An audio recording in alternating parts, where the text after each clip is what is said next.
You ask Tiger to solve. This deals with linear equations with one unknown.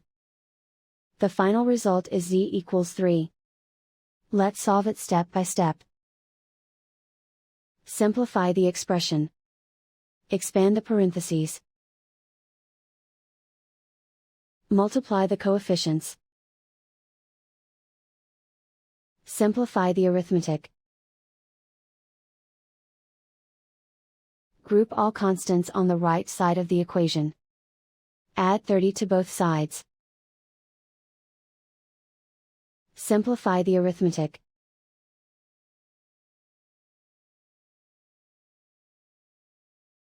Isolate the z. Divide both sides by 6. Simplify the fraction. Find the greatest common factor of the numerator and denominator.